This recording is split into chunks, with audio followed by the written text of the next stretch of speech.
الحمد لله الذي أبدع الأفلاك والأرضين والصلاة والسلام على سيد المرسلين وعلى آله الطيبين والطاهرين أما بعد فأعوذ بالله من الشيطان الرجيم بسم الله الرحمن الرحيم قال الله عز وجل في القرآن المجيد والفرقان الحميد وَإِذْ جَعَلْنَا الْبَيْتَ مَثَابَةً لِلنَّاسِ وَأَمْنًا وَاتَّخِذُوا مِن مَّقَامِ إِبْرَاهِيمَ مُصَلًّى إلى آخر صدق الله مولانا العظيم وبلغنا رسوله النبي الأمين الكريم الرؤوف الرحيم ونحن على ذلك لمن الشاهدين والشاكرين والحمد لله رب العالمين۔ آقا کریم صلی اللہ علیہ وسلم کی بارگاہ رحمت میں جی لگا کر پھر ایک بار ہدیہ درود پاک پیش کرنے کی سعادت حاصل کریں۔ پڑھیں اللہم صلی علی سیدنا و مولانا محمد المصطفیٰ صلی اللہ علیہ وسلم صلاۃ و سلام علیک یا رسول اللہ صلی اللہ تعالی علیہ وسلم۔ امام عشق و محبت اعلیٰ حضرت علیہ رحمت رضوان نے فرمایا، یہ کلمات گویا کہ دعائیہ ہے، آمین ضرور پڑھ دیں گے کہ یا رسول اللہ چمک تجھ سے پاتے ہیں سب پانے والے، حبیبی یا رسول اللہ چمک تجھ سے پاتے ہیں سب پانے والے، میرا دل بھی چمکا دے چمکانے والے، میرا دل بھی چمکا دے چمکانے والے۔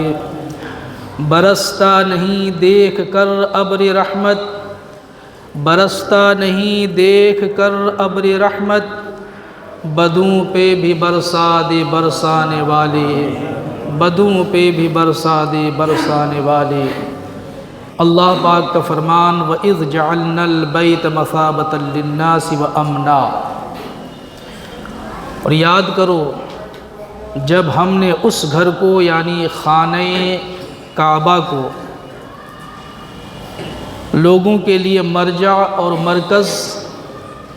اور امان کی جگہ بنایا۔ یاد کرو جب ہم نے اس گھر کو یعنی خانہ کعبہ کو مرکز اور امان کی جگہ لوگوں کے لیے بنایا۔ خانہ کعبہ جو عرب دنیا کی ایک بہت مشہور و معروف شہر مکۃ المکرمہ ہے، وہاں خانہ کعبہ واقع ہے، اور رب قدیر و جبار نے کائنات کے تمام انسانوں کے لیے دنیا میں جہاں بھی اولاد آدم بستے ہیں سبھوں کے لیے محور و مرکز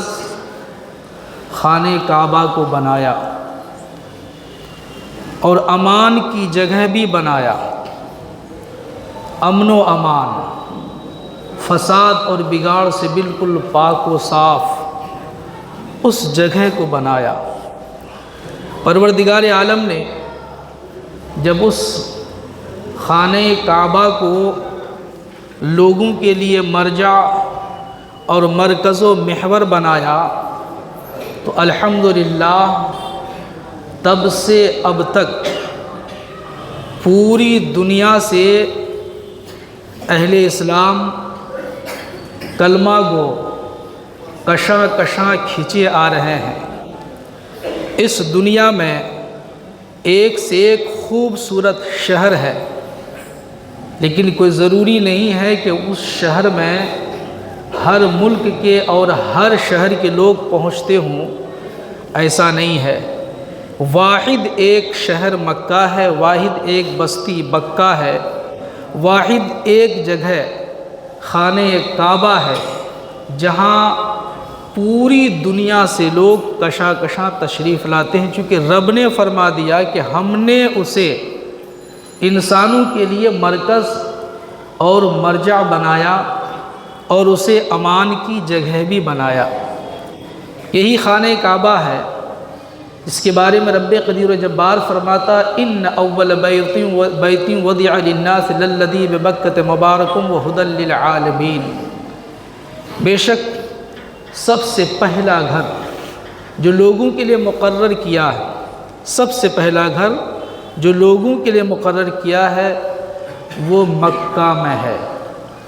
بڑی برکت والا ہے یہ گھر، بڑی رحمتوں والا ہے یہ گھر، بڑی برکت والا۔ اتنی برکت ہے اس گھر کے حوالے سے کہ مصطفیٰ کریم صلی اللہ علیہ وسلم فرماتے ہیں کہ جب بندہ مومن و مومنہ اللہ اس کے رسول صلی اللہ علیہ وسلم کی رضا کے لیے اس گھر کے آس پاس یعنی حرم شریف میں ایک وقت کی نماز پڑھتا ہے تو میرے آقا کریم صلی اللہ علیہ وسلم فرماتے ہیں کہ دیگر مساجد میں 1,00,000 نماز پڑھنے سے جو ثواب ملا کرتا ہے،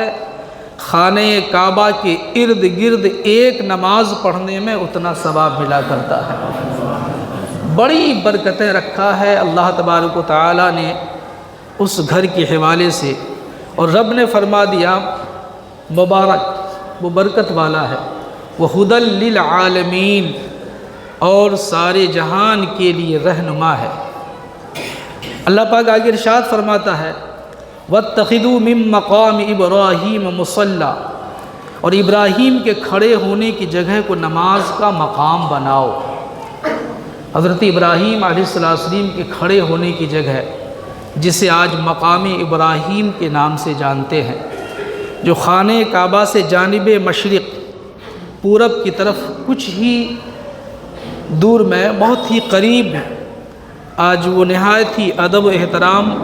اور بحفاظت تمام وہ پتھر، جس پتھر پہ کھڑے ہو کر حضرت ابراہیم خلیل اللہ علیہ السلام نے خانہ کعبہ کی بنا ڈالی تھی، دیوار قائم کی تھی، اللہ کا حکم ہوا تھا حضرت ابراہیم خلیل اللہ علیہ السلام کو اور آپ کے بیٹے حضرت اسماعیل علیہ السلام کو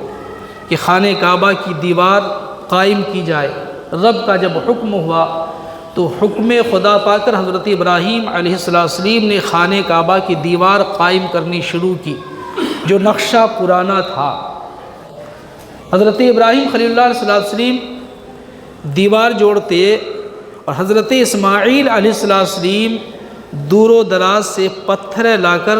اپنے والد محترم حضرت ابراہیم خلیل اللہ علیہ السلام کے تعاون فرمایا کرتے تھے۔ جب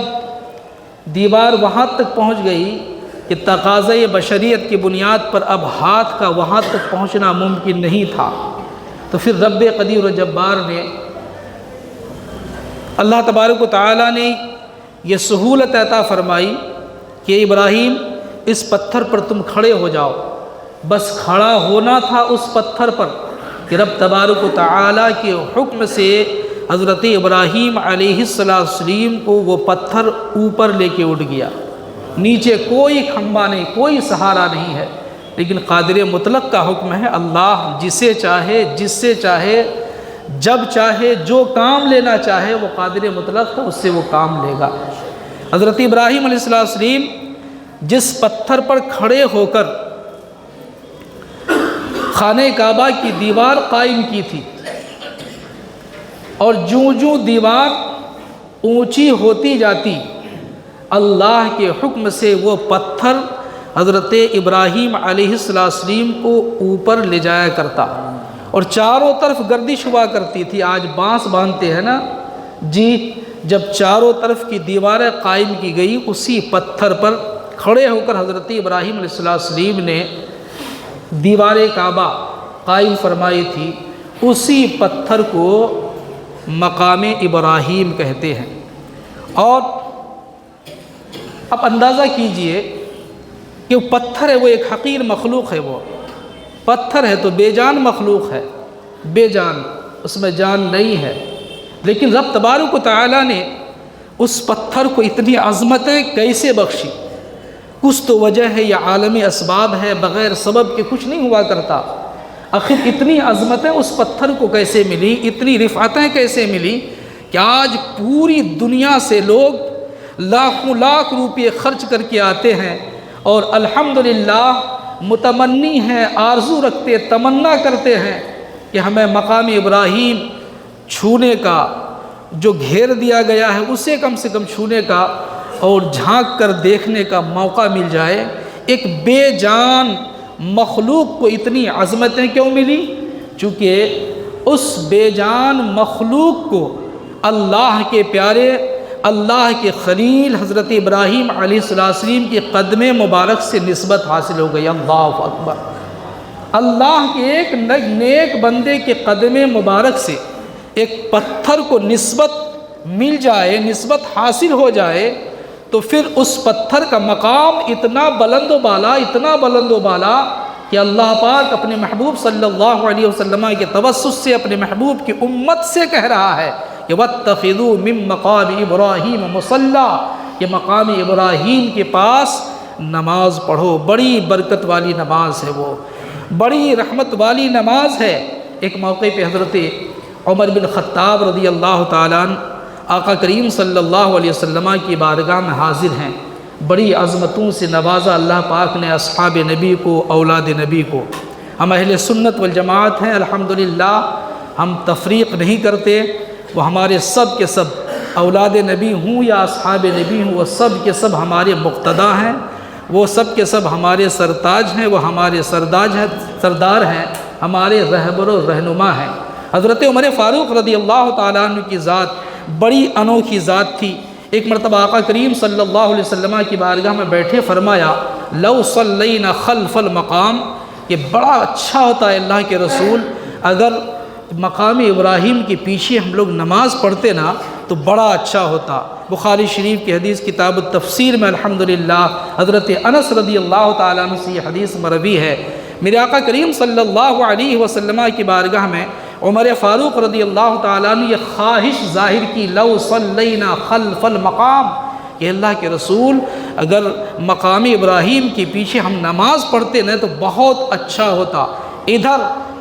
حضرت عمر فاروق رضی اللہ تعالیٰ عنہ کی خواہش ظاہر ہوئی، مصطفیٰ کریم کے دربار میں اپنی خواہش کا اظہار فرمایا، ادھر حضرت جبرائیل امین حضرت عمر فاروق رضی اللہ تعالیٰ عنہ کی خواہش کے مطابق آیت ربی لے کر حاضر ہو جاتا اور مصطفیٰ کریم کی بارگاہ میں یہ عرض کرتا ہے وَاتَّخِذُوا مِن مَّقَامِ إِبْرَاهِيمَ مُصَلًّى، اے محبوب آپ کے چاہنے والے حضرت عمر فاروق کی یہ خواہش ہے تو یہ لیجئے خواہش، اب ان کی خواہش پر عمل، اللہ کو ایک ماننے والا، مصطفیٰ کی رسالت کی تصدیق کرنے والا،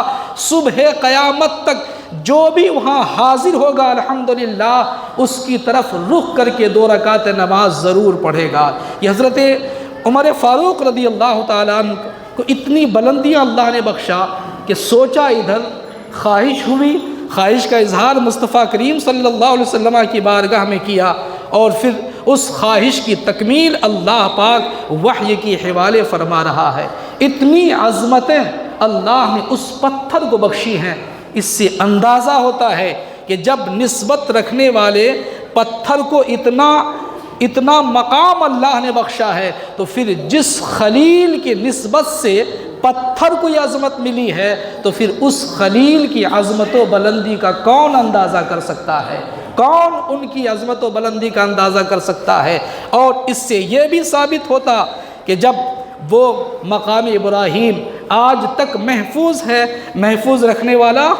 اللہ پاک ہے، اللہ پاک محفوظ رکھنے والا، اللہ کے ایک نیک بندے ایک خلیل کے قدم مبارک سے مس کر گیا تو رب تبارک و تعالی نے اس پتھر کو اب تک محفوظ رکھا ہے اور صبح قیامت تک محفوظ رہے گا، تو پھر حضرت خلیل علیہ السلام کا وجود پاک کیوں نہیں محفوظ ہوگا؟ اللہ کے نیکوں کا وجود کیوں نہیں محفوظ ہوگا؟ پھر نیکوں میں جو نیک ہیں، جو اچھوں میں جو اچھے ہیں، جو سچوں میں سچے ہیں، امام الانبیاء رحمت للعالمین صلی اللہ تعالی علیہ وسلم کے وجود پاک کیوں نہیں محفوظ ہوگا؟ اسی عقیدے کو نکھارا ہے امام عشق و محبت علیہ رحمت رضوان نے، یا رسول اللہ میں تو مالک ہی کہوں گا کہ ہو مالک کے حبیب، میں تو مالک ہی کہوں گا کہ ہو مالک کے حبیب، یعنی محبوب و محب میں نہیں میرا تیرا، یا رسول اللہ تو زندہ ہے واللہ، تو زندہ ہے واللہ۔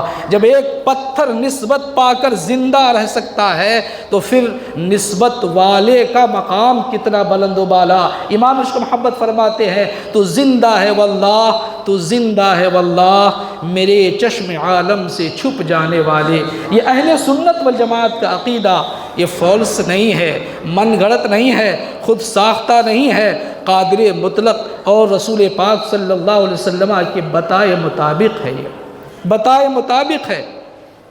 اس لیے ہم الحمدللہ اللہ کے بتائے سے اللہ کے جو سچے بندے ہیں ان کا بھی ادب کرتے ہیں، اور اللہ کے ان سچے بندوں سے جن جن چیزوں کو نسبت حاصل ہو جاتی ہے الحمدللہ ہم ان نسبت رکھنے والی چیزوں کی بھی قدر کرتے ہیں، چونکہ رب نے قدر کا حکم دیا ہے وَاتَّخِذُوا مِن مَّقَامِ إِبْرَاهِيمَ مُصَلًّى۔ جس پتھر پر کھڑے ہو کر ابراہیم خلیل اللہ نے خانہ کعبہ کی دیوار قائم فرمائی تھی، اب تم اس کو جائے نماز بناؤ، یعنی وہاں نماز پڑھو، تم بڑی برکتیں اس نماز میں۔ اللہ کا فضل و احسان ہے، رسول پاک صلی اللہ تعالی علیہ وسلم کی بے پایا رحمتیں ہیں، آپ سبوں کی دعائیں رہی کہ آپ کا یہ نکمہ خادم اس مبارک سفر سے واپسی کی اللہ تبارک و تعالیٰ نے فضل فرمایا، وہ بابرکت اور قدر و قیمت والے مقامات کی زیارت کی توفیق عطا فرمائی۔ یقیناً یہ آپ سبوں کی دعاؤں کا ثمرہ اور نتیجہ ہے۔ یہ تمنا تو تھی بہت دنوں سے کہ دکھا دے یا الہی وہ مدینہ کیسی بستی ہے،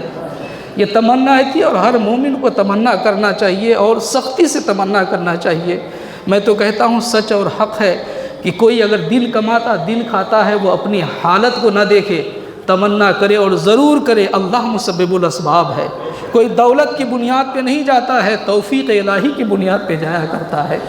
اس لیے کوئی غریب یہ نہ سوچے کہ میرے پاس کہاں 1,00,000 2,00,000 5,00,000 روپے ہوں گے کہ میں عمرہ کے لیے جاؤں گا، خانہ کعبہ کی زیارت کے لیے جاؤں گا، مدینۃ المنورہ کی زیارت کے لیے جاؤں گا۔ پیسوں سے نہیں ہوا کرتا ہے۔ اس تمنا رکھیے اور خوب زوردار انداز میں رکھیے کہ نہیں انشاءاللہ ہمیں جانا ہے۔ اگر اللہ نے چاہا، رب تبارک و تعالیٰ چاہے تو بنا پر کے بھی اڑا سکتا ہے، رب تبارک و تعالیٰ چاہے تو بنا پلین کے بھی مدینہ پہنچا سکتا نا، رب اگر چاہے تو بنا ٹرین کے، بنا سواری کے، بنا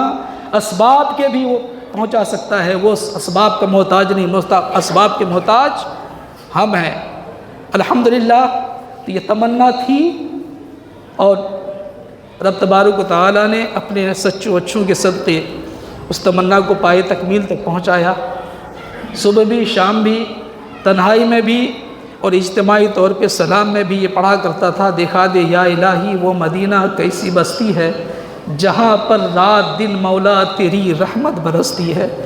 اللہ نے فضل فرمایا، وہ مقامات مقدسہ کی زیارت کی توفیق سعید عطا فرمائی۔ میرے کسی دوست نے کہا تھا کہ آپ جب حرم شریف اور خانہ کعبہ میں حاضر ہوئے تو پھر وہاں کے بارے میں کچھ بتائیے۔ میرے بھائی، پوری دنیا اسلام کا جو قبلہ ہے، بن دیکھے جدھر رک کر کے ہم اور آپ نماز پڑھتے ہیں کہ بنا ادھر رخ کیے ہوئے نماز شروع ہی نہیں ہوگی، چونکہ قبلہ کی طرف رخ کرنا نماز کے شرائط میں سے ایک شرط ہے، اور جب تک شرط کی تکمیل نہ ہو نماز شروع نہیں ہوتی ہے۔ جب تک خانہ کعبہ کی طرف رخ نہ ہو نماز شروع نہیں ہوگی۔ کتنی عقیدت و محبت کے ساتھ ہر مصلی، ہر نمازی، ہر مومن، مرد و عورت الحمدللہ خانہ کعبہ کی طرف رخ کر نماز پڑھتا ہے، سب سے بڑی عبادت ادا کرتا ہے۔ ایک زندہ دل مسلمان، ایک مومن خانہ کعبہ جب حرم شریف میں داخل ہوا کرتا، اور ایک مومن کی نگاہیں خانہ کعبہ کو جو پہلا بوسہ دیتی ہے نا، پہلا بوسہ جو دیتی ہے، اور جو ایک مومن کی کیفیت اس وقت ہوا کرتی ہے، زندہ دل مومن کی جو کیفیت ہوا کرتی ہے، سچ اور حق ہے کہ وہ کیفیت بیان کرنے کے لیے زمانے میں الفاظ نہیں ہے۔ وہ الفاظ نہیں ہے، بس اتنا احساس ہوا یہی خانہ کعبہ ہے جس کی طرف ہم رخ کر نمازیں پڑھا کرتے تھے۔ فجر میں بھی حاضری ہوئی تو الی جہت الکعبۃ شریفہ، ظہر میں بھی حاضری ہوئی تو قبلہ کی طرف رخ کرتا ہوں مولا، عصر میں بھی حاضری ہوئی قبلہ کی طرف رخ کرتا ہوں۔ جب وہاں پہنچا آپ کا یہ نکمہ خادم اور ایک زندہ دل اہل ایمان پہ جو کیفیت طاری ہوتی ہے وہ بتانے کے لائق نہیں ہے۔ بس جسے اللہ تبارک و تعالی جس چیز سے نواز دے سبھی تمنا کریں اور ضرور کریں اور ضرور حاضری پیش کریں۔ یقیناً ہم اہل ایمان کے لیے وہ مرکز، اہل ایمان کے لیے امان کی جگہ ہے، امن کی جگہ ہے اور بڑی برکت والی جگہ ہے۔ میرے آقا کریم صلی اللہ علیہ وسلم کی جس حدیث پاک سنا کہ ایک بندہ مومن جب اس احاطے میں ایک نماز پڑھتا ہے تو مسجد نبوی کے علاوہ دیگر مساجد میں 1,00,000 نماز پڑھنے کا ثواب صرف ایک نماز میں اللہ پاک نے رکھا ہے۔ کتنی عظمتیں ہیں وہاں، کتنی بلندیاں ہیں۔ زندہ دلی کے ساتھ حاضر ہونے کی دعا کیجئے، وہ کیفیت بیان کرنے کی نہیں ہے وہاں، وہ چیز بیان کرنے کے لیے الفاظ ہے ہی نہیں کہ وہ بیان کیا جائے گا۔ بس کون کس دل سے کس کی حاضری ہوئی ہے، کس نگاہ سے کس نے دیکھا ہے، زیارت کس نگاہ سے کس نے کیا ہے، وہ اللہ جانے اور زیارت کرنے والے جانے، دیکھنے والے جانے، بوسہ دینے والے جانے۔ اس کی کیفیت الفاظ کی شکل میں بیان نہیں کیا جا سکتا ہے۔ میں نے الحمدللہ جہاں تمام امت مسلمہ کے لیے دونوں مقدس مقامات اور دیگر مقدس مقامات کی جو زیارتیں ہوئی الحمدللہ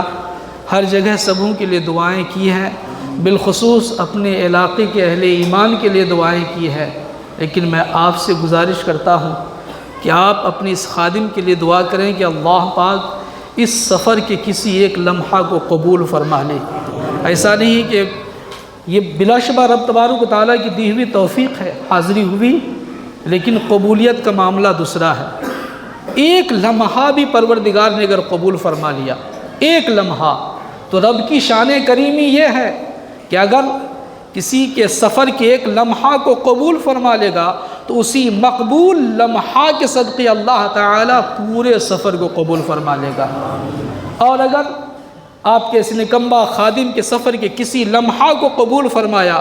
تو انشاءاللہ العزیز اس گنہگار نے جو ان مقدس مقامات پہ دعائیں کی ہیں اللہ تبارک و تعالیٰ اس کا پھل ضرور عطا فرمائے گا۔ اس لیے آپ سبوں سے گزارش ہے کہ اپنے اس خادم کے لیے ضرور دعا کریں گے اور عزم کیجئے، ارادہ کیجئے اور کوشش یہ ہو کہ اللہ تعالیٰ نے وسعت بخشی ہے تو جوانی ہو، اچھی صحت ہو تو پھر اس عبادت کے لیے اچھا ہی ہے، کہ محنت کرنی پڑتی ہے، جتنی محنت کریں گے الحمدللہ اتنا ہی فائدہ ہوگا، وہ محنت کی جگہ ہے۔ اس لیے کہا جاتا نا کہ حج یا عمرہ یہ مالی اور بدنی دونوں عبادتوں کا مجموعہ ہے، وہاں مال کی بھی ضرورت ہے اور بدن کی بھی ضرورت ہے۔ اگر کمزور انسان حج کے لیے جاتے، عمرہ کے لیے جایا کرتے، میں نے محسوس کیا کہ وہ ارکان صحیح سے ادا نہیں کر پاتے ہیں، اتنی بھیڑ ہوتی ہے، کیونکہ رب نے فرما دیا کہ کائنات کا ہم نے مرکز بنا دیا ہے۔ دنیا کے کسی شہر کو رب نے نہیں فرمایا، کسی شہر کے متعلق نہیں فرمایا، اس لیے تمام شہر خالی ہیں، لیکن ایک مکۃ المکرمہ ہے،